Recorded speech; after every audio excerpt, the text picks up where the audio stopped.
Oi, o Sem Censura está começando agora. O aborto deve deixar de ser crime? O aborto deve ou não ser permitido? Em que casos? Esse é o nosso tema de hoje. E é sobre ele que nós vamos conversar com a socióloga Jaqueline Pitangui. A Jaqueline defende que o debate deve ser ligado à saúde da mulher e aos direitos humanos, e não acontecer sob conceitos religiosos. A advogada e professora de Direito Civil Rosani Carvalho é contra o aborto de fetos que não têm parte do cérebro ou da caixa craniana, aqueles anencéfalos, né? Porque a Rosani entende que o aborto desrespeita a pessoa humana e o direito à proteção e à vida. O que é que pensa a medicina sobre o aborto de fetos anencéfalos? É difícil falar essa palavra. A visão médica sobre esse assunto vai ser da ginecologista Cláudia Jacinto. Vou aproveitar a presença da Cláudia e vou conversar com ela também sobre mamografia, uma matéria que saiu hoje na Folha de São Paulo e que vale a pena a gente conversar sobre isso. Outro assunto de hoje aqui é o descarte adequado das lâmpadas fluorescentes. Você sabe onde jogar fora essas lâmpadas? Esse é o nosso assunto com a analista ambiental Zilda Veloso. Ela é gerente de resíduos perigosos do Ministério do Meio Ambiente. Tem que ter uma hora do recreio, né? Então, na área musical, para lá de requintada a presença da cantora Cida Moreira. Ela está lançando o DVD A Dama Indigna e festejando 30 anos de carreira. Para a realização desse programa, contamos com a participação de vocês, nossos debatedores fixos, por telefone, por fax, por e-mail, pelo Twitter, do jeito que você quiser. E hoje promete, né? Jaqueline Pitangui, vou começar com você. Jaqueline vai falar sobre a descriminalização e regulamentação do aborto. O que pode hoje em termos de aborto?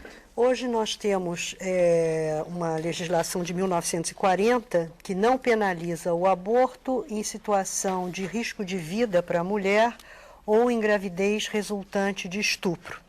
E nós já temos uma jurisprudência, quer dizer, uma série de juízes, né, que deram alvará para a interrupção da gravidez em caso de fetos anencéfalos, ou seja, sem cérebro. E espera-se que agora, no dia 11 de abril, o Supremo Tribunal Federal se pronuncie sobre essa questão específica, que é a interrupção da gravidez do anencéfalo. Então, essa é a situação do Brasil hoje. O que a doutora Rosani concorda que é essa situação? Sem dúvida alguma. Essa é a situação. Você é a favor da descriminalização, não é diz, né? Eu sou a favor de descriminalização e regulamentação. E eu acho que é importante esclarecer que quando nós nos colocamos nessa posição, não se trata absolutamente daquela falsa ideia, liberou geral, agora que delícia, vamos todas as mulheres. Não é isso, absolutamente. E esse tema tem que ser discutido numa perspectiva de seriedade, de respeito pelas opiniões divergentes, condizente com uma sociedade democrática, plural, né, e onde há separação entre Estado e Igreja.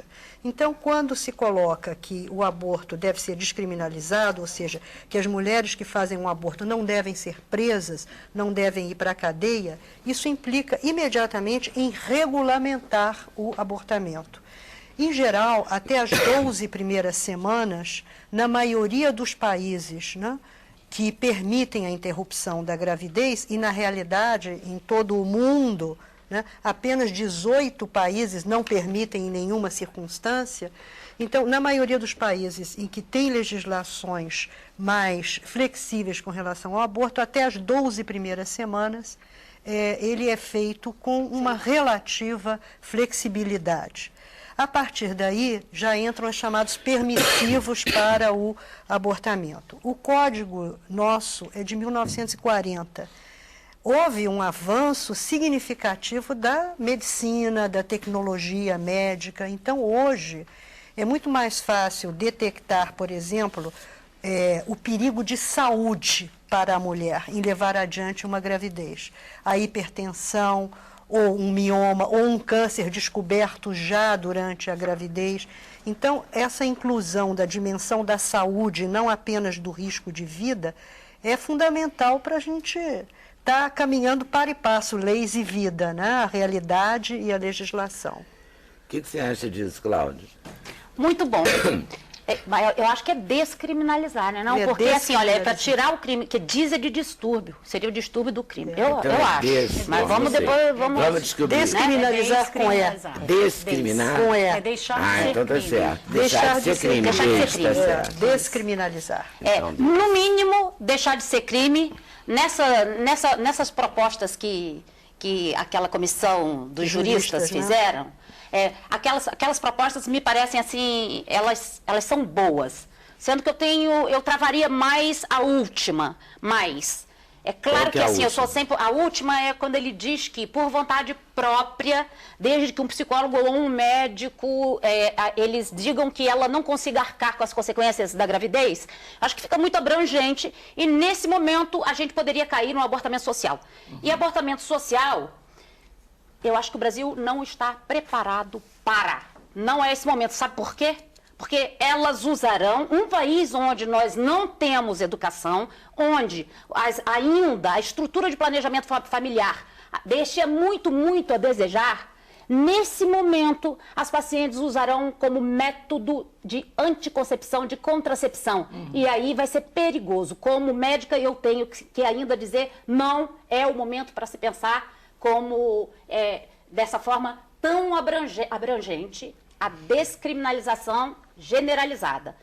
Eu diria, nesses que ainda continue crime, eu detesto falar esse nome crime, que ainda continue crime, mas que não seja reclusão de 1 a 3 anos, de 1 a 4 anos, que seja, por exemplo, ter que fazer um trabalho social em clínicas, em hospitais de planejamento familiar, para ela aprender, para ela ser educada, uma vez por mês que seja. Dessa forma, elas vão aprendendo e elas não vão usar como anticoncepção no futuro que pode se pensar nesse âmbito. Agora, hoje, é imperioso, e eu acho que o mais importante que saia daqui é sobre anencefalia e outras alterações genéticas e congênitas incompatíveis com a vida, que é um absurdo que não seja ainda permitido aqui no nosso país. Olha, eu sei muito pouco sobre isso, mas me preocupa, assim, você saber que você está gerando... Primeiro, eu acho que nenhuma mulher faz aborto porque quer, se por prazer.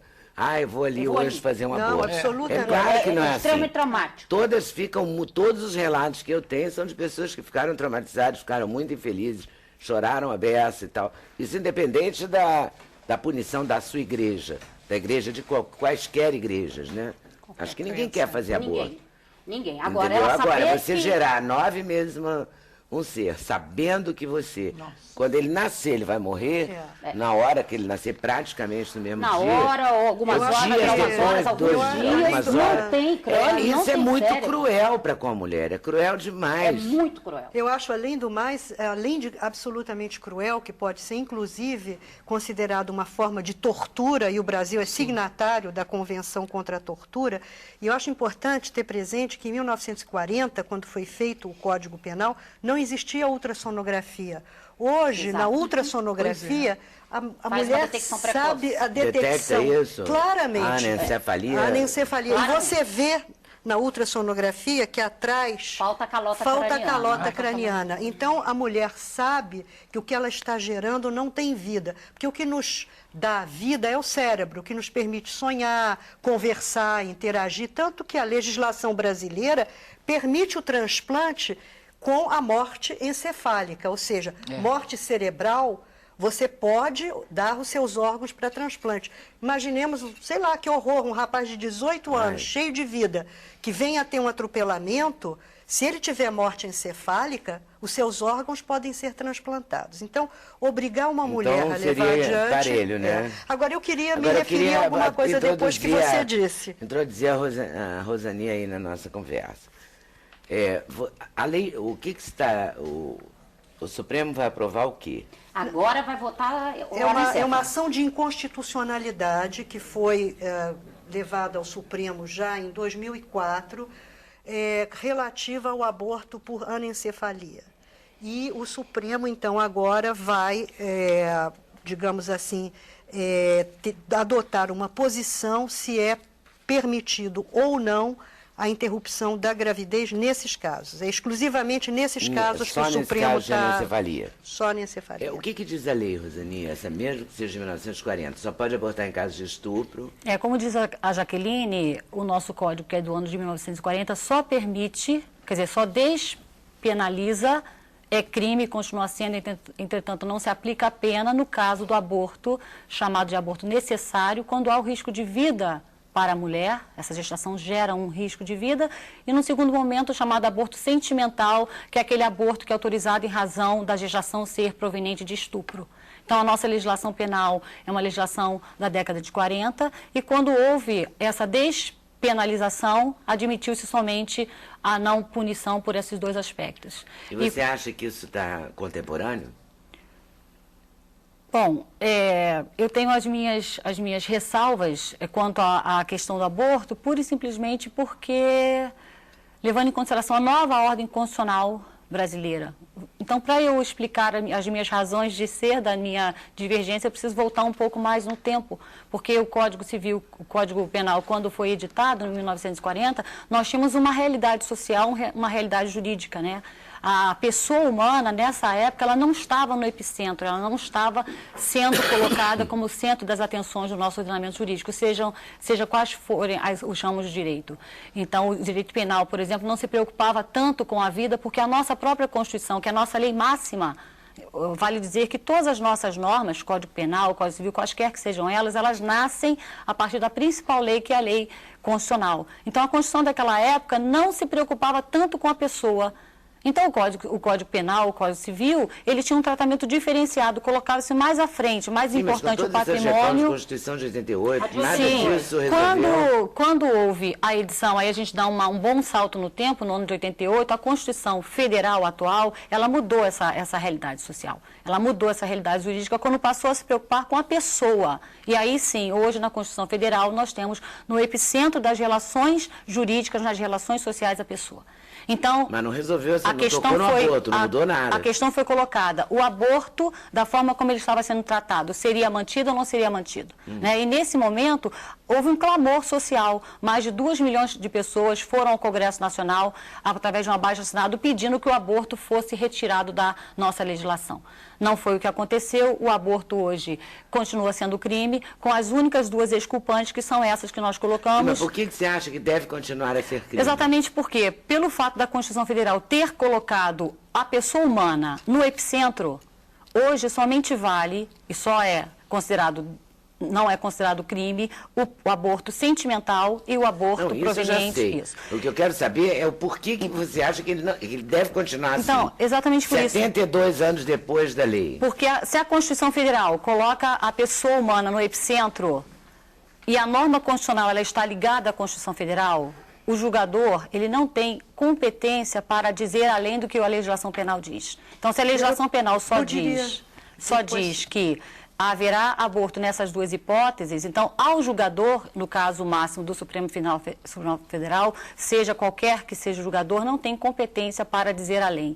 Então, a questão da anencefalia, se ela for uma gestação que traga risco para a gestante, muito bem. Não, querida, ela traz risco para o bebê vai nascer morto. E traz para a gestante também. Mas eu acho que traz sentimentalmente para a gestante, para ela ficar arrasada. Mas eu queria fazer uma parte com relação à questão da Constituição. Eu, na realidade, eu participei muito da Constituição de 88, e certamente havia naquela época um movimento chamado Pro-Life, até um grande movimento nacional e internacional, que queria introduzir na Constituição a proteção da vida desde a concepção. E houve realmente uma luta e um clamor para que se instituísse na Constituição a proteção da vida desde a concepção, o que implicaria um retrocesso com relação ao Código Penal de 1940, porque seria proibido o aborto em toda e qualquer circunstância.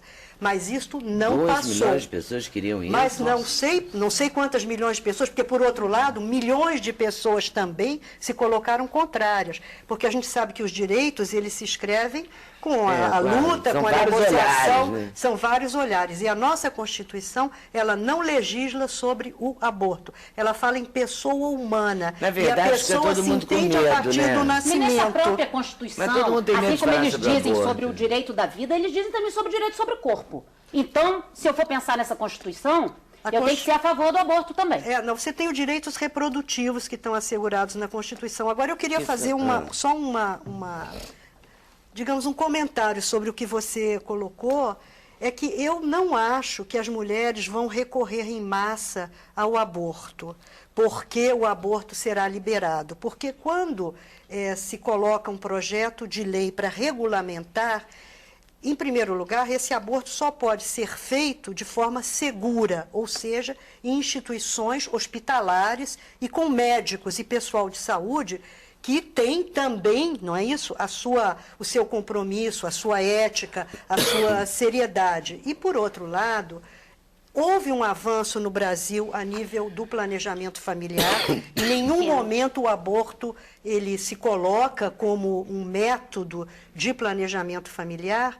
E o nível de fecundidade da mulher brasileira hoje é muito baixo, é menos de 2 filhos por mulher ao longo da vida. Então, quando a mulher recorre a um abortamento, ela o faz, eu acho que aí eu dou para as mulheres uma carta de confiança.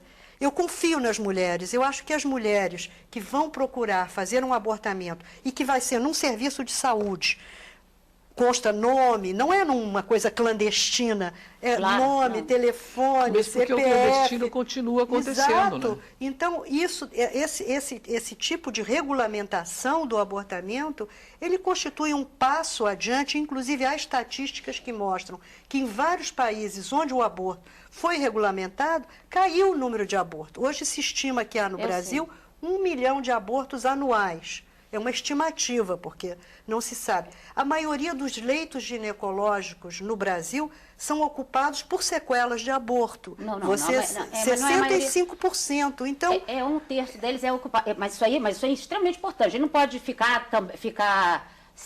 fechar os olhos, porque as mulheres morrem. Elas morrem porque o fato de ser proibido o abortamento, de ser crime o abortamento, isso não faz com que as mulheres deixem de fazer. Quando elas decidem que elas vão fazer um abortamento, elas vão fazer o abortamento. Pois é, antigamente fazia com agulha de tricô, com cachaça, que tem uma erva, que coloca dentro da cachaça e é abortiva. É muito E dramático. quando fazem... em clínicas clandestinas, estão cheios de gente. Aí depende do nível socioeconômico, porque se o você tem Brasil é um dinheiro, país você extremamente vai na clínica. injusto. Se você não tem, então, você toma cachaça a com a planta, né? A filha, a mulher, É um absurdo. do deputado, do senador, vão a uma clínica clandestina. Por quê? Porque tem verba e podem pagar. Né? Ou de pessoas do nosso nível socioeconômico poderão ir a uma clínica clandestina. Ou mas a mulher do país. povo... Ou para outro país. A mulher de baixo ingresso vai para o que eles chamam de curiosa. O que é interessante é que aqui no Brasil, por exemplo, não é crime eu dar um passeio em Paris e fazer um abortamento, não. Uma interrupção voluntária da minha gravidez. Né? Eu não sou criminosa. Eu vou passear em Paris, eu faço e volto. Eu tenho dinheiro. Então, há uma grande hipocrisia, porque as pobres não podem mesmo, não. E as ricas fazem a hora que elas querem, bem entendem. Bem entendem e fazem em clínicas com segurança. Com muita segurança. É claro que não é a segurança de uma coisa conhecida, né? Mas é segurança, porque tem um médico, tem uma enfermeira, mas não deixa de ter a pressão por estar fazendo alguma coisa que é crime. Agora, vale ainda ressaltar assim, que o índice de mortalidade é muito alto. 85% das complicações dos abortamentos, todo obstetra vê a todo momento e a todo instante, porque nós é que temos que atender no hospital. O abortamento ilegal acontece, mais ou menos 1 milhão, estima-se que 1 milhão e pouco, entre 700 mil a 1,5 milhão aí de abortamentos no Brasil. 85% das complicações, que são graves, culminando com a morte em muitos casos, eles acabam no Sistema Único de Saúde e nós é que temos que dar atenção lá na maternidade. É a 4ª causa de morte materna. Nossa. Quarta causa de morte materna. Morre com septicemia, quando não morre, ficam sequelas. Ela pode ficar estéril, com obstrução tubária, ela pode perder o útero, além das sequelas psíquicas que nem vale a gente ressaltar, porque as físicas são muito importantes. Aliás, quando se falou que não tem sequela física no feto anencéfalo, isso é bobagem. Tem sim, porque o parto é distóxico, é um parto difícil. Não tem calota craniana para a gente fazer o parto. Nasce aquela coisa dismórfica, sem calota craniana. E aquilo leva a uma distocia, leva a um trabalho de parto prolongado, muito difícil. Além de ter muito mais hipertensão específica da grávida. A DEG, a doença hipertensiva específica da grávida, acontece mais nos fetos anencéfalos. Mais distócia também, porque tem muito mais água, uma coisa chamada polidramenia. Então não é uma bobagem essa história da anencefalia, não. Tem risco à saúde, que isso eu sou super a favor. Risco à saúde, claro, para mim está dentro de ampliar.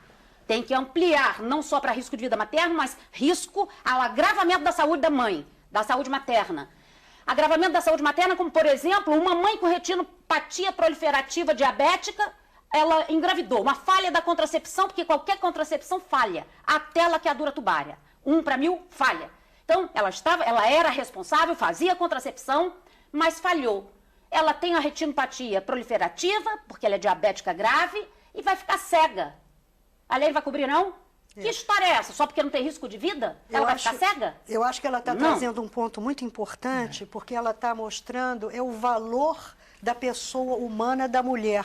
Quando é que nós vamos começar a ponderar a saúde da mulher?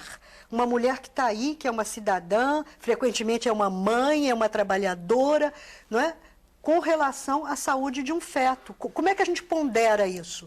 Então, por exemplo... A mãe é prioridade, claro. A mulher é prioridade. A mulher, um ser, uma cidadã, né? Ela é objeto de direitos humanos. E eu queria só ressaltar também que, no caso da anencefalia, é uma violação gravíssima ao direito à saúde garantido pela nossa Constituição. Olha, é uma contradição, na verdade, que é um atentado à saúde, a Constituição diz que você tem direito à saúde. E, ao mesmo tempo, você não pode tirar, porque também está na Constituição que você não pode fazer aborto nesse caso. Se trata de uma questão de... Mas o Supremo tem que resolver isso. Tem que resolver. E olha que coisa interessante também é do aborto sentimental que ela falou. Olha, porque o estupro é aborto sentimental ou humanitário. E vai me dizer que no anencéfalo não é sentimental ou humanitário, não? Nossa. Claro que é. Ele pode entrar dentro do aborto sentimental. Agora deixa ela falar. A questão é que... Primeiro, queria só fazer um ponto. Você é contra o aborto do feto anencéfalo? Eu sou contra o aborto. Mas qual é o seu argumento? O argumento que se tem é pelo fato simplesmente do próprio sistema jurídico que nós vivemos. O sistema jurídico que nós vivemos precisa ser modificado, se for o caso, para admitir-se o aborto anencefálico. Mas é isso que está a gente quer. Isso que a gente quer. Essa mudança... Que o Supremo vai julgar, isso a gente quer que o Supremo julgue, né? Essa mudança não parte do Supremo Tribunal Federal. Parte de quem? O Supremo Tribunal Federal não tem competência para julgar uma matéria que não está previamente prevista na lei. A competência é do Poder Legislativo. Já existem vários projetos de lei esperando a inclusão de um terceiro inciso no artigo 128, exatamente para permitir o aborto nesse caso de má formação. Então, projetos de lei não faltam. Há vários projetos que estão tramitando e aguardando o pronunciamento do Poder Legislativo. Ao Judiciário somente cabe aplicar as leis. Se está na lei, se aplica. Se não está na lei, não se aplica. A nossa legislação penal, por mais que seja... é uma questão para o Supremo, sim. Porque se você tem uma lei dizendo na Constituição que a saúde da mulher está garantida nessa mão, né? Na outra está dizendo que a saúde da mulher, também não pode, as pessoas têm que ser ouvidas. De um lado é a saúde da mulher e a dignidade da mulher, do outro lado é a vida do feto e a sua dignidade. O feto vai morrer. Mas a questão, ele vai morrer, mas a questão é... Eu acho que a gente está discutindo... Esse cartão é fortíssimo, olha aqui, quando parte um anencéfalo, o resultado não é uma certidão de nascimento, é um atestado de óbito. Quer dizer, isso é uma... Olha, é um trampo. A gente não deixa de levar em consideração isso. Está escrito, mas é um bode. E, ao mesmo tempo, se coloca a anencefalia ou ausência de cérebro, uma má formação fetal irreversível e incompatível com a vida. Mas as leis são reversíveis e devem ser compatíveis com a dignidade humana. Mas elas devem ser reversíveis, Jaqueline, dentro do processo institucional que nós determinamos. Mas nós vivemos agora uma judicialização da vida, porque como o legislativo... está, de uma certa forma, adormecido para uma série de questões. Essa é uma crítica que tem que ser feita. É o Supremo que vem, de fato, legislando. Sem dúvida. A questão da demarcação de terras indígenas, a questão de célula-tronco embrionária, agora a questão da anencefalia, a questão da união civil de pessoas do mesmo sexo. Então, por uma conjugação de fatores, é o Supremo que está legislando. Tudo que é mudança de comportamento é o Supremo que está resolvendo. Exatamente. Mas o direito penal não pode ser assim. O direito penal vai ter que ser, né? Aí no caso... Porque vai os deputados não fazerem nada. Mas não eles são o poder, não é? O poder legislativo, o poder não faz nada. Não é? A gente passou 72 anos entre o Código de 1940 para hoje. Sim. O mundo mudou tudo mudou, né? Tudo. Sabe o que eu estranho? Eu estranho alguém em alguma instância mais oficiosa dizer que não pode ser assim. Acho que essa frase não cabe mais no mundo hoje. Não cabe, tem que ser flexível, não pode ser assim, tudo pode ser diferente do que é. Mas no caso do direito penal, me permita, o direito penal, ele trata dos valores mais caros de uma sociedade. Os valores mais caros de uma sociedade são outros hoje. Mudaram, os valores mudam, né? Mas e o Código Penal a própria Constituição Federal... Os valores aumentaram, o repertório de valores aumentou. Mas a própria Constituição Federal, ela dispõe no seu bojo o princípio da chamada reserva legal. Certo. Não há como você ponderar e discutir acerca da aplicação da lei penal se não houver lei prévia. Isso é um sistema que foi criado. E por que foi criado na Constituição desse aspecto? Para proteger o próprio ser humano. Porque nós sabemos que antes da Constituição Federal nós vivíamos num regime ditatorial. Os nossos direitos eram retirados, certo? A torto e a direito pelo governante. Mas não é o direito do feto, não é o direito é o direito da mulher. O que está me impressionando é que se eu estou entendendo bem... Da geradora do feto. Se eu estou entendendo bem, para você o aborto não tem a menor importância.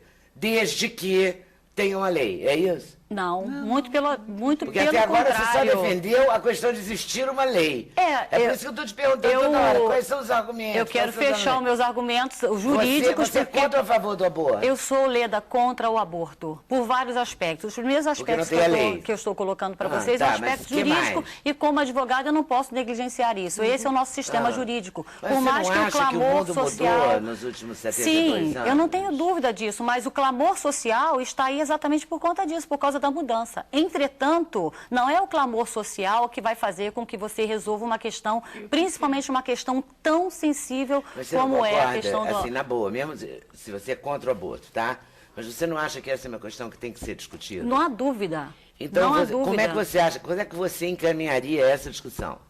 Dentro da sua argumentação? Olha, dentro tudo que está sendo levantado junto ao Supremo, já são várias audiências públicas, inclusive autoridades na área da medicina, autoridades na área do direito, então as pessoas estão sendo ouvidas, está sendo apurado, né, o que a medicina tem a falar, o que a psicologia tem a falar, o que o direito tem a falar. Então, as maiores autoridades estão sendo ouvidas através de várias audiências públicas e está sendo levantado, apurado, porque no final de tudo a questão é essa, a dignidade humana está posta, tanto para a mulher, e a gente aqui não será insensível, muito mais eu como mulher também, eu não sou insensível à dor, eu não sou insensível ao sofrimento. Entretanto, essa colocação da dignidade humana do feto, que se ele vai morrer, isso é um fato, mas ele não está morto, porque se ele estivesse morto, a gente não teria por que falar de aborto.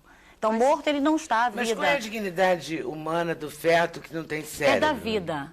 O ordenamento jurídico é da vida dele em si. Mas porque não há dignidade extrauterina. Mas a vida não é viável, a vida desse não tem vida, não há não dúvida. Tem cérebro, ele não te comove. Na boa, não te comove saber que a mulher vai ficar 9 meses. Já pensou se fosse você? Já pensei. Já pensei, eu Você sou mãe. Você pensou 9 meses gerando, quer dizer, quando toda mulher que está esperando bebê, da mais pobre a mais rica, todas estão fazendo alguma coisa, assim. A cabeça está sonhando, roupinha, fazendo ou isso, comprando você uma não, roupa, tá preparando o caixão. ou alguém está ou se organizando com os parentes para comprar uma roupa. Há um movimento pela vida, para a vida, né? Não há dúvida. Então, e essa mulher não, ela tá fazendo um movimento, ela está pensando, já que ela vai enterrar. Eu te respondo então. Olha que bode. Eu te respondo então por um segundo aspecto. Então eu vou te responder por um segundo aspecto. De todas as pessoas que foram ouvidas, no Supremo, perante o Supremo Tribunal Federal, uma delas ou algumas delas foram pessoas exatamente que se viram diante dessa posição. Mas eu queria gestantes de bebês anencefálicos. E elas há um relato lá que foi o que mais me sensibilizou para eu reforçar essa minha posição. Em que sentido? Ela soube da gestação anencefálica, foi orientada a interromper, né, a gravidez, interrompeu e depois ela entrou no processo de síndrome pós-aborto. Ela até hoje, ela diz que se culpa porque ela já estava na 4ª gestação, ela tinha 3 filhos, esse 4º filho foi anencefálico. Ela entrou nessa síndrome pós-aborto e a partir daí ela se culpa, porque a pergunta dela é, se meu filho tivesse durado 15 minutos, quantas vezes eu te amo, eu teria dito para o meu filho? Eu queria só essa foi a ponderação que ela uma intervenção. colocou. Ela não pode ter sido orientada. Tem uma questão que eu queria trazer aqui. Ela tem que pedir. Eu queria trazer a questão advogada que eu queria trazer. Quando se luta e se entra com uma ação pela descriminalização do aborto em circunstâncias variadas, nós estamos falando de um direito de opção, nunca de imposição. Muito bem. E a diferença é as pessoas que querem impor uma lei que impedem que em qualquer circunstância, qualquer mulher não possa interromper a gestação. Essa mulher que você se refere, aliás, eu queria dizer que eu participei, fiz uma audiência no Supremo também. Então, assisti, participei, fiz várias audiências, inclusive vi também casos de mulheres que tiveram fetos anencéfalos, com grande drama, porque não conseguiram interromper. Isso as traumatizou para sempre. Não há dúvida. Então, aí o que você tem? Você tem o direito de escolha. Ninguém pode impor o aborto. Aliás, eu acho que não se pode descriminalizar totalmente o aborto. Em uma circunstância, ele tem que ser criminal. Você nunca pode obrigar uma mulher a abortar. Se ela está esperando um feto anencéfalo e ela quer levar adiante a gravidez, é um direito dela. Tem que tem que ser assegurado. Tem que ser assegurado. E não se está fazendo nenhuma legislação no Brasil que obrigue a mulher a ter um aborto. Ao contrário, o movimento, e que tem um forte cunho religioso também, de pessoas que querem impedir que a legislação brasileira avance, né, e que fique sempre na retaguarda do que está acontecendo no mundo, são setores religiosos que estão colocando a religião. Mas não é assim, olha aqui, se você é católica, se você é evangélica, se você é... qualquer que seja a sua religião, e a sua religião proíbe a interrupção da gravidez em qualquer circunstância, ou filosoficamente, ou eticamente, você está assegurada, você jamais fará um aborto. Claro. Ninguém jamais te obrigará. Mas nem todas as mulheres do Brasil têm essa mesma religião ou têm essa mesma posição. Isso aqui é democracia. Democracia é legislar para a diversidade. O resto é autoritarismo. E as mulheres têm o livre-arbítrio. A mulher tem o livre-arbítrio. Imaginar que as mulheres adultas, capazes, não têm o livre-arbítrio? Claro que sim. Agora, obviamente que você, numa sociedade, tem que entrar com programas de planejamento familiar para que a mulher possa...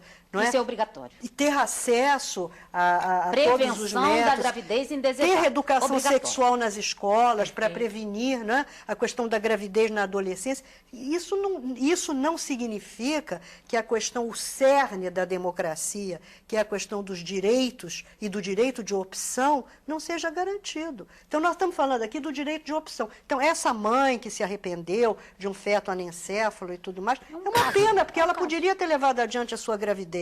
Agora, a outra, que foi obrigada 9 meses a levar adiante, que está traumatizada até hoje porque levou, e que também foi à audiência do Supremo, ela não teve o seu direito respeitado. Ela não foi obrigada a manter. Ela foi só não, obrigada. A que eu estou falando foi não, obrigada. Ela não foi obrigada. O juiz somente apoio. Deixou de autorizar porque aplicou restritamente o Código Penal. Mas isso não porque o Código Penal não autoriza.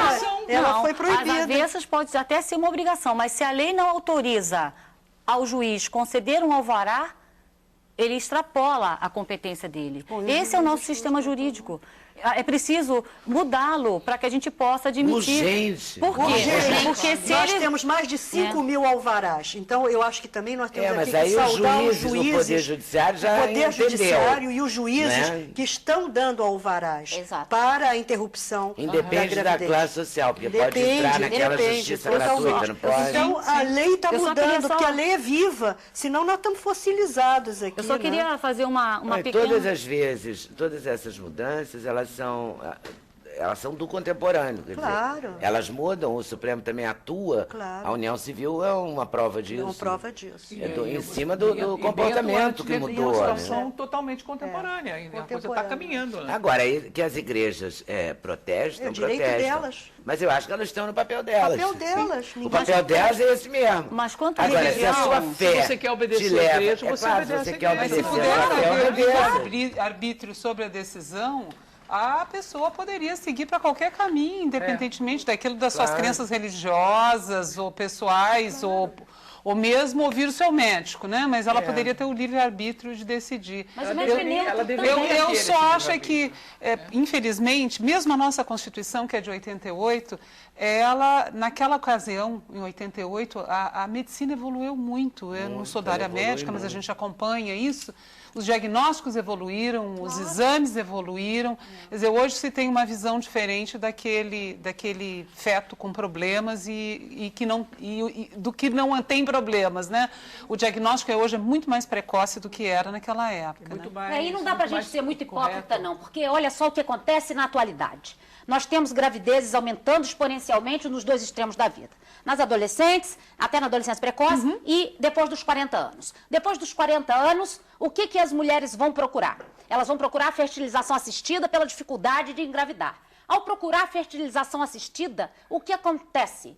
Tem os embriões e na hora que tem embrião, por acaso não há seleção de embriões? A medicina tem essa capacidade de fazer isso hoje. Ela seleciona os embriões. E aqueles que têm doenças graves, que têm a possibilidade de gerar fetos com a quase inviabilidade extrauterina, eles não serão implantados. O que é isso que Uma se faz seleção a toda hora e a todo extrauterina, momento?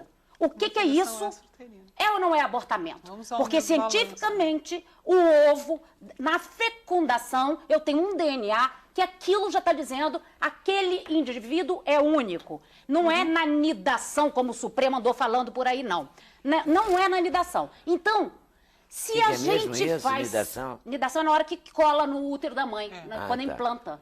Você acha que tem vida antes de É colocar o no embriãozinho útero? mesmo. Claro. E se eu posso? É o mesmo e devo? útero aqui fora ou lá E se dentro? a gente vive fazendo fertilização assistida, seleção de embriões, ninguém vai ser louco de implantar. Olha, tem que implantar 4, aqui tem 8 embriões. Vou implantar 4. Você vai escolher tem 4 os melhores. doentes. Deixa eu pegar aqui, esse vai ser anencéfalo, esse aqui. Vou implantar qual? É claro que você vai implantar os saudáveis. Seleção de embrião. Isso se faz a toda hora e a todo momento. Aí fica uma hipocrisia agora para votar nessa anencefalia. Tem que votar rápido e ontem. E chega. Mas eu acho que todos vão pedir vistas ao processo, né? Eu acho que não. Eu acho que esse processo ele já está rolando. Já está maduro o suficiente para julgamento. Para o julgamento. E digamos Pro que o plenário Supremo já se- libere o aborto para os fetos anencéfalos. A consequência disso? A Não, consequência você desse. isso. Bom, consequentemente, abrirá uma celeuma.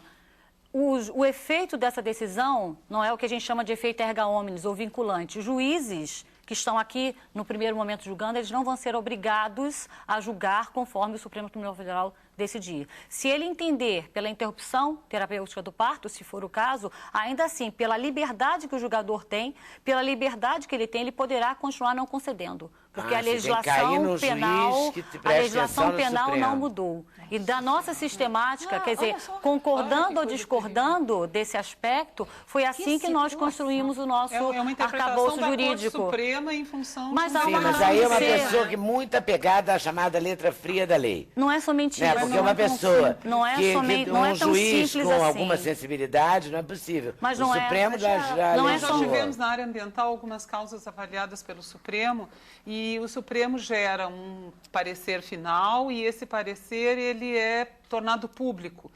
E os juízes não são obrigados a seguir o mesmo posicionamento. Dependendo da interpretação que é exarada desse julgamento, eles não são obrigados. Então, o que ela falou, o que a Rosane falou, o juiz, extremamente ele só é obrigado a seguir quando há a edição das chamadas súmulas vinculantes. Súmulas vinculantes. E as súmulas vinculantes têm, obviamente, um procedimento junto ao Supremo. Se for editada uma súmula vinculante pelo Supremo Tribunal Federal, então aí faz em cascata essa regulamentação. E os juízes não poderão julgar diferente disso. De certa o movimento forma, tem que uma ser... decisão do Supremo, ela tem um efeito. Tem. Obviamente, porque senão ninguém iria ao Supremo. Mas já que né? na primeira então, questão... as cortes e os juízes, ao saberem que o Supremo teve uma posição nesse sentido ou no outro sentido, isso vai afetar. Agora, o interessante que eu acho, Linda, é que aqui no Brasil já há o que se chama uma jurisprudência no que se refere ao abortamento por feto anencéfalo muito grande. Já tem mais de 5 mil. 5 mil posições favoráveis de juízes. Então, essa jurisprudência mais uma posição do Supremo é um avanço. Ok, vou ter que interromper vocês, senão ninguém mais fala de outro assunto aqui, mas que é quente, era. A gente volta já já. Sem censura no programa da TV Brasil.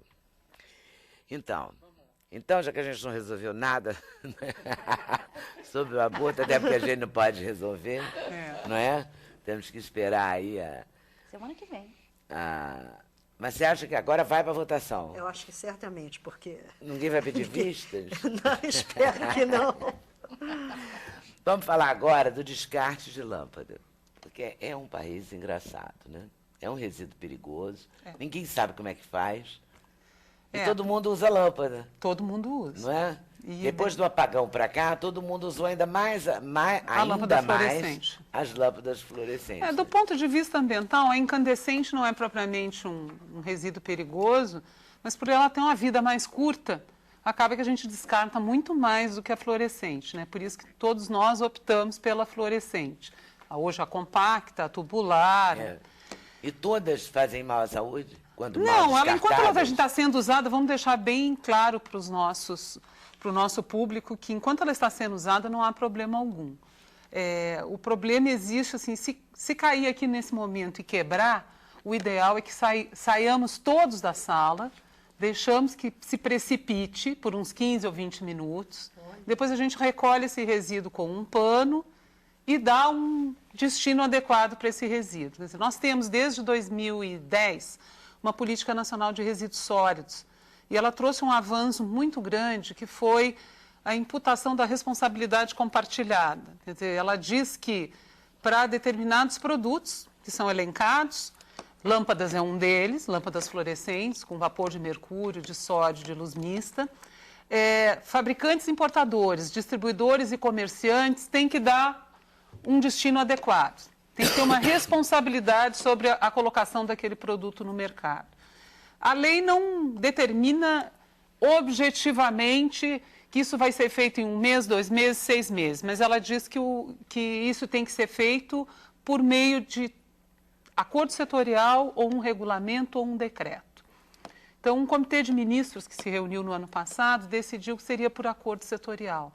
E nós estamos negociando um acordo setorial que vai dar responsabilidade a todos da cadeia. Fabricantes e importadores terão que disponibilizar pontos de coleta, que podem ser no comércio, pode ser... A decisão aí é uma decisão mais dependendo da densidade populacional, do modelo de consumo daquela região, não é uma coisa muito objetiva, porque lâmpada é comercializada em lojas especializadas, é comercializada em supermercados, em lojas de departamentos, em diversos tipos de comércio, você vê. Inclusive até às vezes em farmácias ou em padarias, depende do tipo de comércio, no tamanho, esse é outro problema, Cida, porque normalmente essas que não são... Eu não estou aqui falando mal dos ambulantes, mas essas que não fazem parte do comércio regular, elas têm, os exames técnicos têm mostrado, elas têm teores muito elevados de mercúrio, do que aquelas que são controladas, que têm uma fabricação controlada. As chinesas? Eu não gostaria de dizer as chinesas propriamente, mas algumas importadas, elas têm um teor elevado. Eu li com muita satisfação uma matéria nas Nações Unidas, dizendo que os chineses estão desenvolvendo tecnologias para retirar o mercúrio das lâmpadas, para reduzir esse mercúrio que é muito elevado. No Brasil fabrica lâmpada? Fabrica pouco. Aquilo que é comercializado no país hoje, em torno de 90, em termos de lâmpadas fluorescentes, compactas e tubulares, as compactas são todas importadas. As tubulares, em termos de mercado, 90% é importado. E da Mas China? existem fábricas...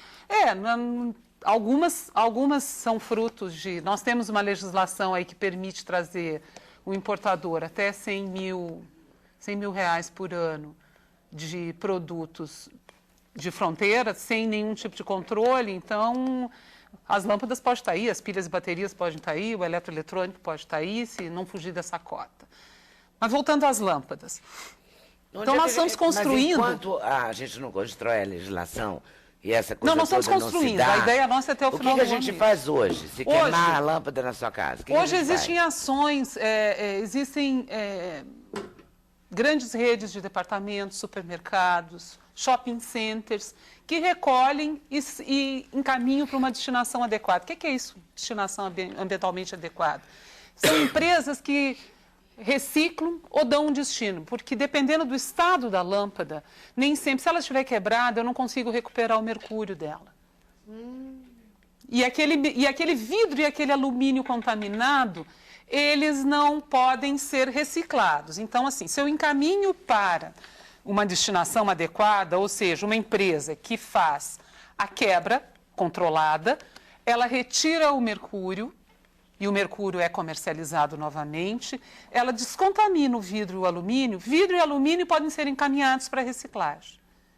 E o mercúrio... Desde que descontaminados. Desde que descontaminado. Se não estiver descontaminada, é tratamento e disposição final. Então, olha só, pra gente, assim, pobre mortal, a lâmpada está lá e a lâmpada queimou. Às vezes ela explode. Você guarda. Se ela só queimar, eu guardo. Inteira. Inteira. Não joga ela no lixo. Tá. E procure se informar. Nós estamos criando ainda uma rede. Tem o site do Ministério do Meio Ambiente. Essa informação não está disponível neste momento, mas ela vai estar disponível em breve. Os lugares onde as pessoas podem entregar essas lâmpadas. Se você não achar nenhum lugar, você faz o quê? Se você guarda, armazena. Se ela estiver inteirinha na sua casa, ela não vai causar nenhum problema de contaminação. Mesmo que se ela quebre, você embrulhe e guarde e procure um lugar adequado para descarte. Quando você descarta no lixo da casa? Ele vai parar no aterro sanitário ou no lixão. Ele vai contaminar o solo, o subsolo. E as pessoas que vão mexer no lixão. E as pessoas que vão mexer no lixão também. Né?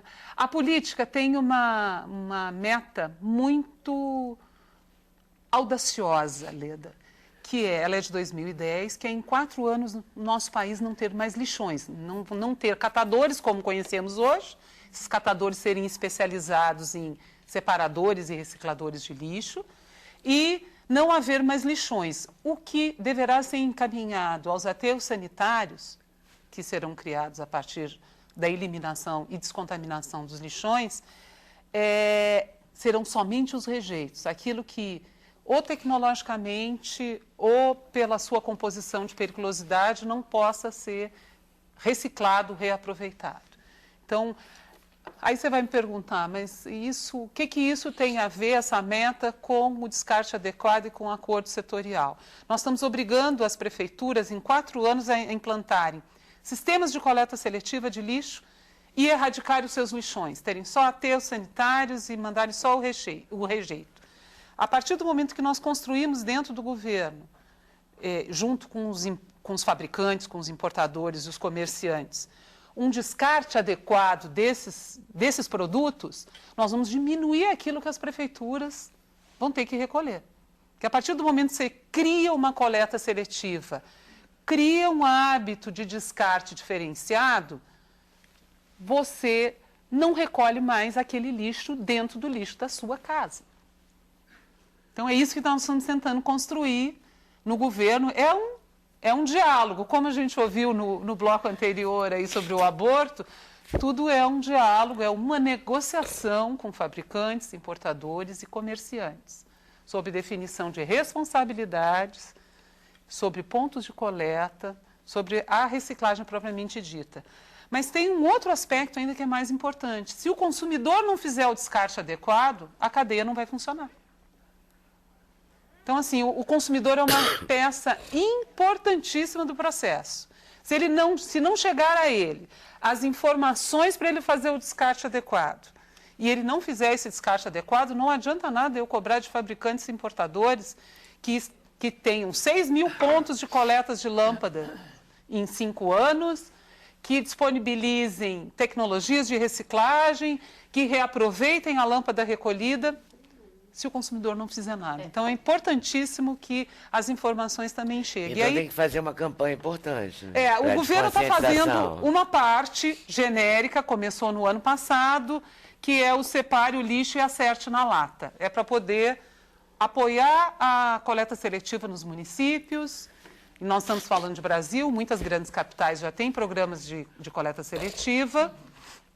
E são 2 diferentes, um é para o seco, o outro é para o úmido. Esse que a Leda está mostrando aqui é para o úmido. E esse aqui é para o seco. E esse é para o seco. Eu tenho os 2 aqui, mas é que não dá para segurar os 2 de uma vez. Não, não dá. Aí eles são feitos até para a gente colocar do lado da latinha do lixo, né? Mas mesmo, então hoje, a coisa mais imediata, hoje começar a conscientização, mas a coisa mais grave que eu achei que você falou, que me surpreendeu, porque nem eu sabia, não que eu saiba tudo, mas é que eu passo o dia inteiro aprendendo coisas aqui, quando a lâmpada estoura, é a hora que o vapor de mercúrio... Você tem que sair correndo de perto por 15 minutos. É a hora que o vapor de mercúrio é liberado. Então não fique ali para respirar aquilo. Quantos de nós aqui, na infância, não brincaram com termômetros quebrados? Aquilo é mercúrio. É mercúrio. Aquilo é mercúrio metálico puro. Gente. Hoje a gente sabe que... Aquelas bolinhas. Nós temos casos aí emblemáticos do mundo, Minamata, existe uma convenção... Então não brinque com o termômetro queimado. Não, de jeito nenhum. Use digital de preferência. Não use mais o de mercúrio metálico. Não fique no mesmo lugar. Aquele que faz assim é que é o termômetro perigoso, entendeu agora?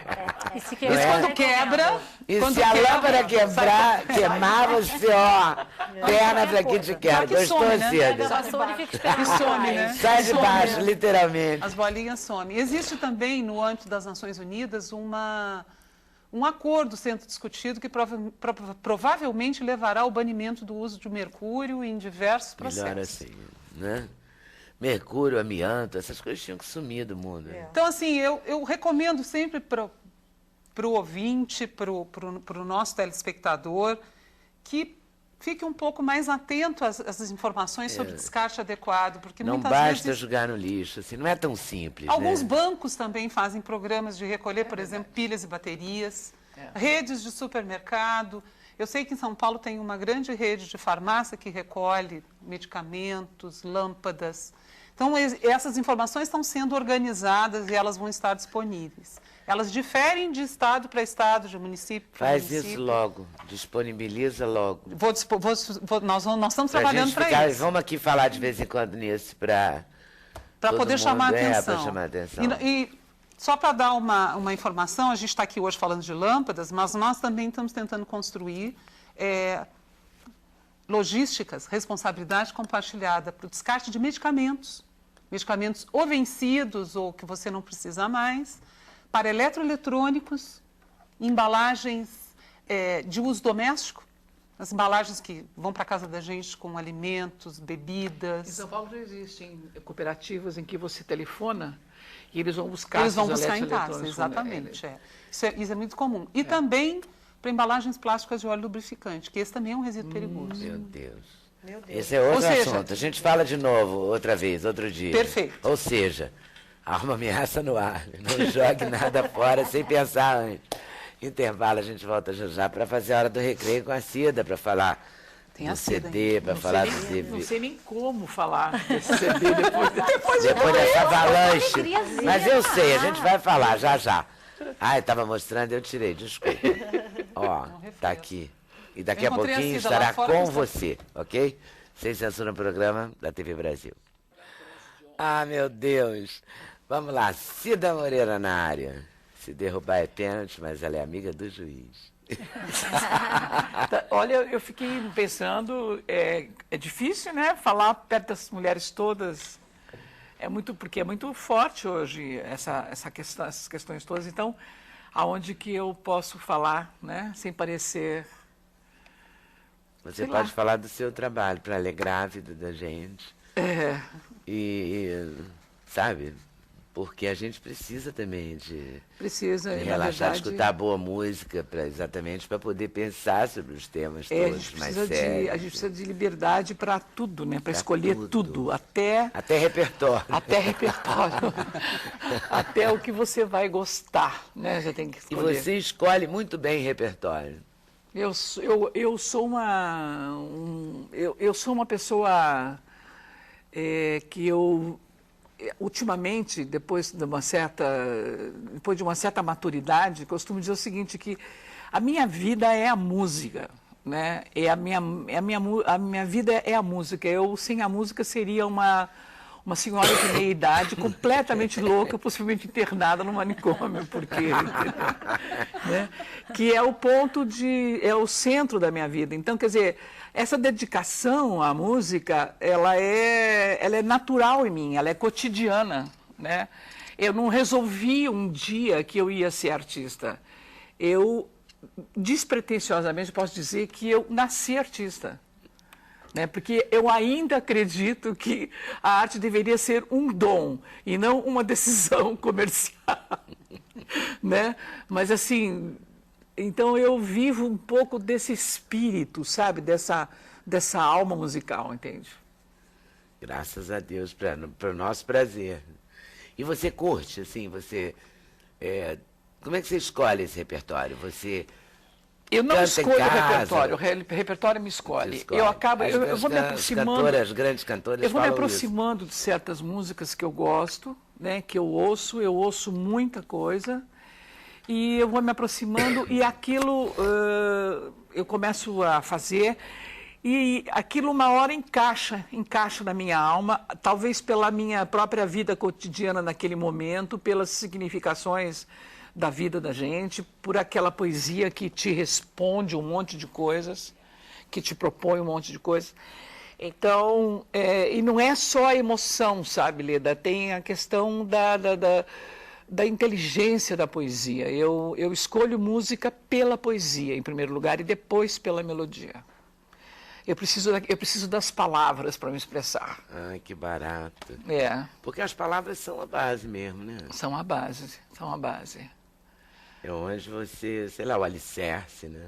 Aí você viaja na música. É onde você existe, né? O que você fala é o que te faz existir, né? E qualquer uma dessas mulheres, as palavras que elas disseram, né? As palavras de um grande cantor, as palavras de um grande poeta, as palavras, enfim. Acho que a linguagem é tudo. E o CD foi lançado ano passado? O CD foi lançado exatamente há um ano atrás pela gravadora Joia Moderna, do Zé Pedro Celistre, e foi gravado ao vivo em uma única sessão em 2010. E agora, em agosto do ano passado, nós fizemos... Aí foi feito um espetáculo chamado A Dama Indigna, com direção de Humberto Vieira, e esse espetáculo está sendo assim, muito bem recebido, e nós gravamos o DVD em agosto do ano passado no Teatro FECAP, e ele saiu pela Lua Music. Então o CD é da Joia Moderna. O CD, Leda, está na 5ª tiragem.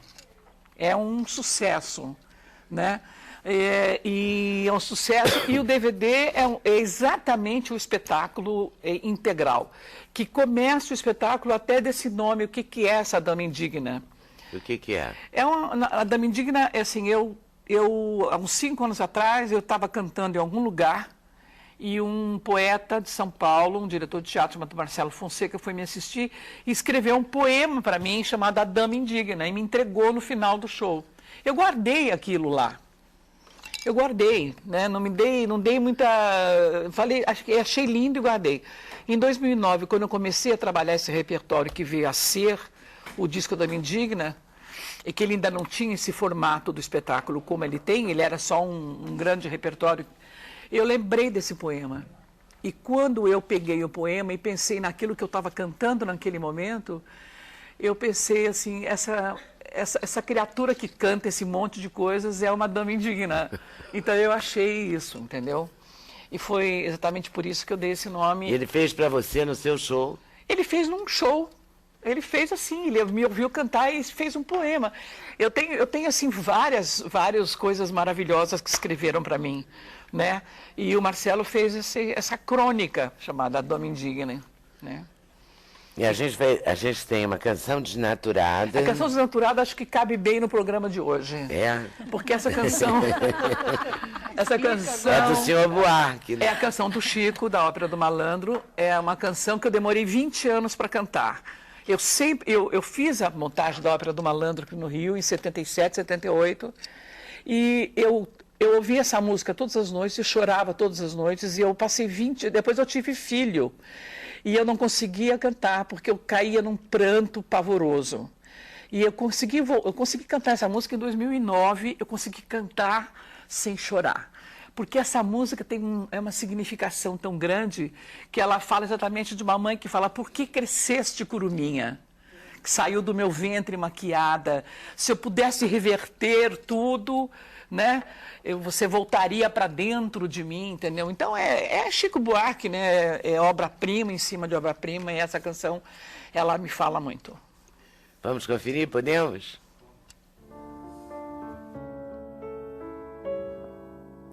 Porque cresceste, curuminha, assim depressa, estabanada, saíste maquilada dentro do meu vestido.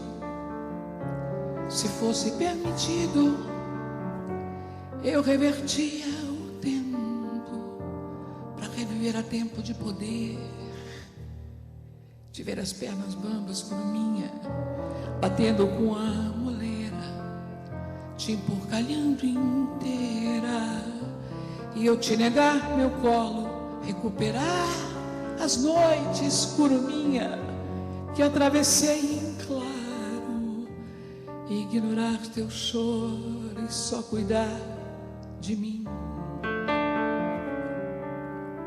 Deixar-te arder em febre, curuminha, 50 graus, tossir, bater o queixo, vestir-te com um desleixo, tratar uma ama seca, quebrar tua boneca, curuminha, raspar os teus cabelos e ir-te exibindo pelos botiquinhos, tomar azeite, o leite do peito que me raste, no chão que engatinhaste, salpicar 1000 cacos de vidro, pelo cordão perdido, te recolher para sempre, a escuridão do ventre, curuminha, de onde não deverias nunca ter saído.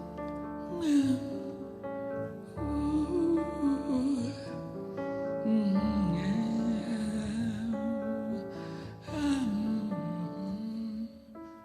Porque cresceste, curuminha, assim depressa, estabanada, saíste maquilada dentro do meu vestido. Se fosse permitido, eu revertia o tempo para reviver a tempo de poder, de ver as pernas bambas, curuminha, batendo com a moleira, te emporcalhando inteira, e eu te negar meu colo, recuperar as noites, curuminha, que atravessei em claro, ignorar teu choro e só cuidar de mim,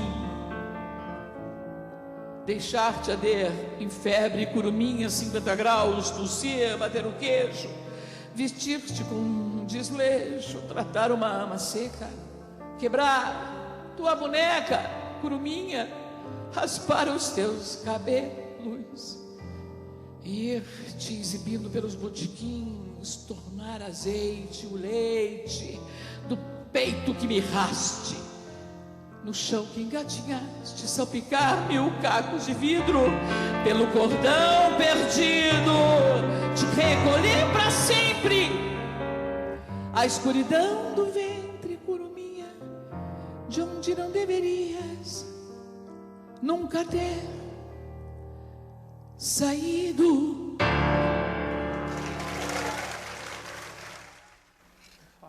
É uma pauleira, hein? Você sabe que tem aqui várias observações, tipo assim, Cida Moreira precisava cantar mais em Belo Horizonte. Os shows dela aqui são sempre antológicos. Milton eu Luiz, fiz Belo Horizonte já hoje, vou fazer de novo agora. O que faz você e o piano?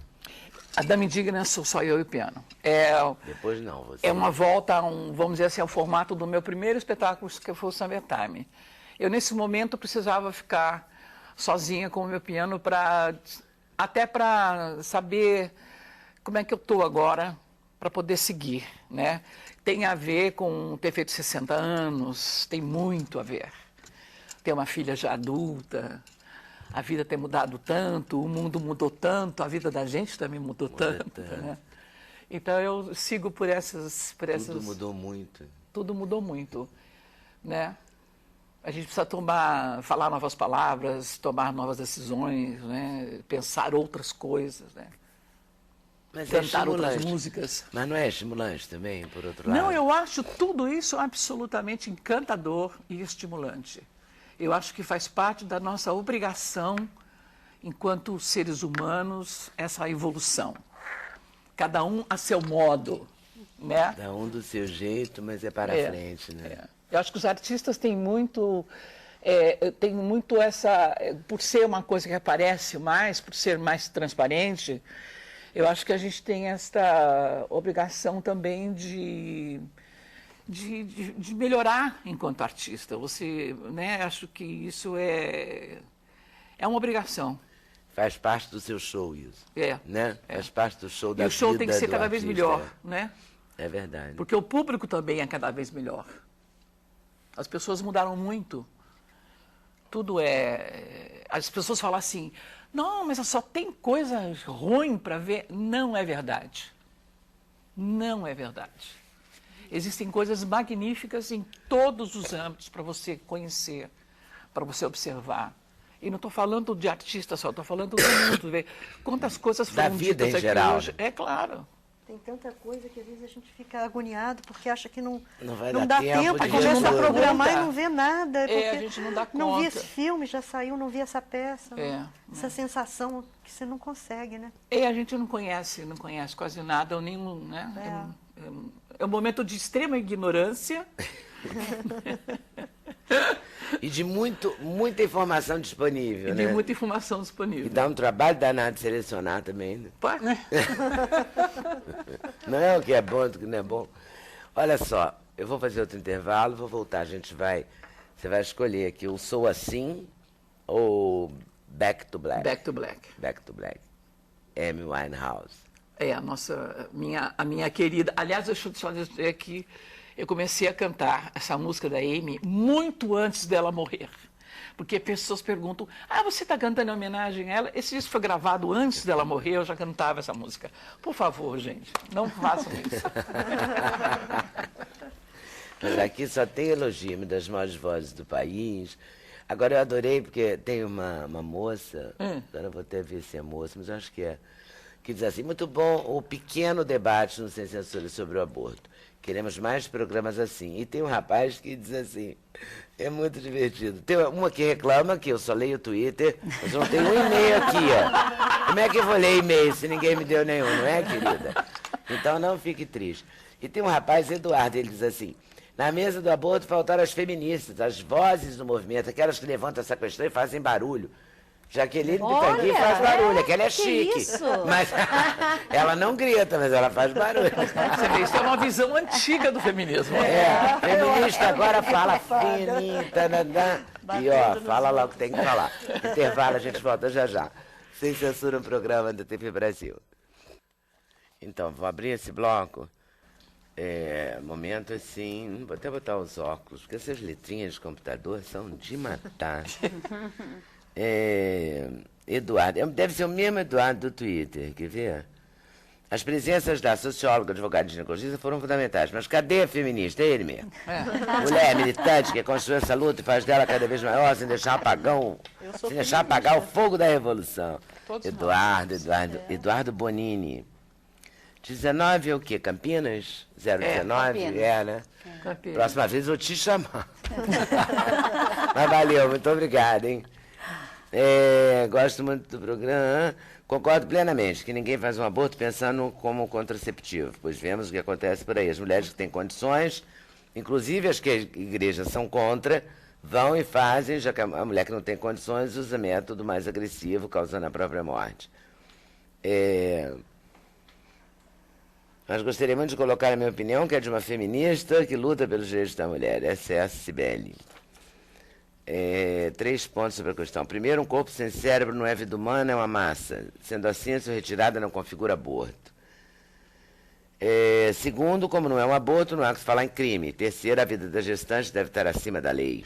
Essa é a Ana Maria, de Belo Horizonte.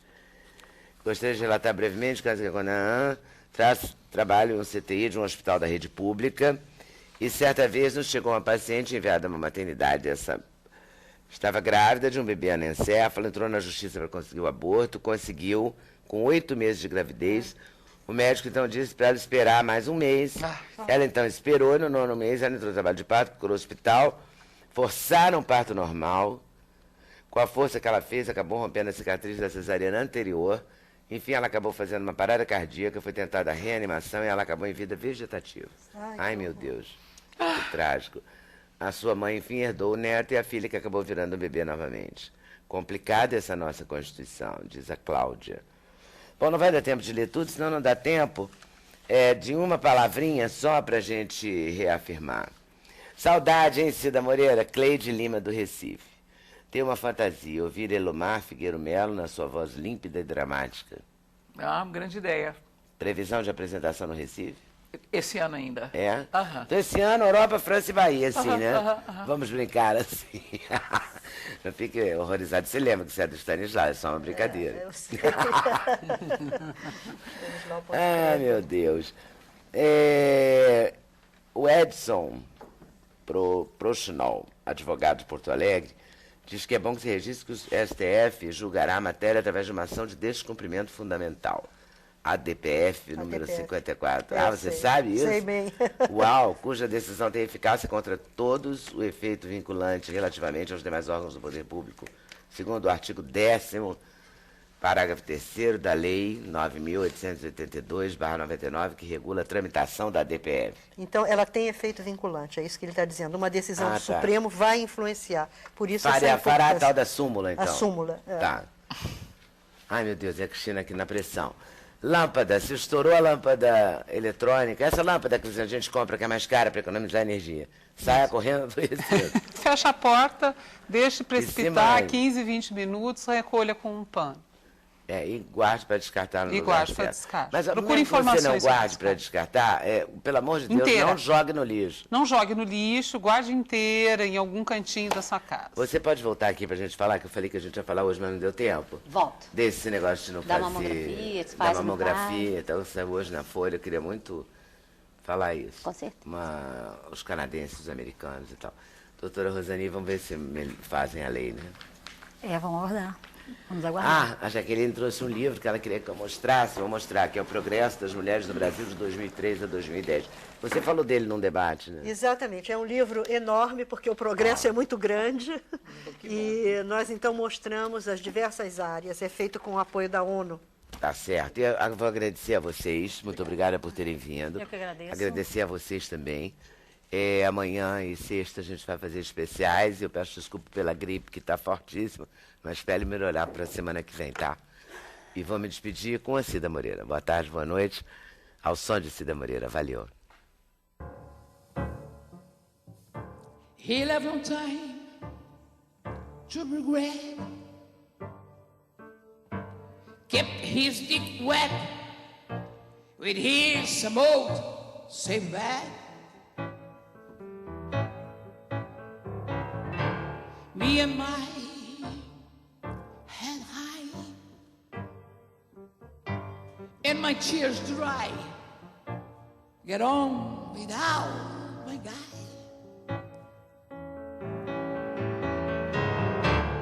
You went back to what you knew,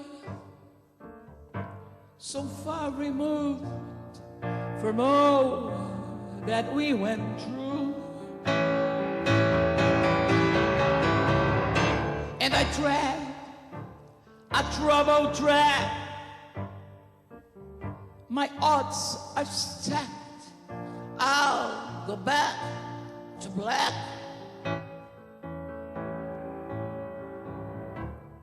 We only said goodbye with words. I died 100 times.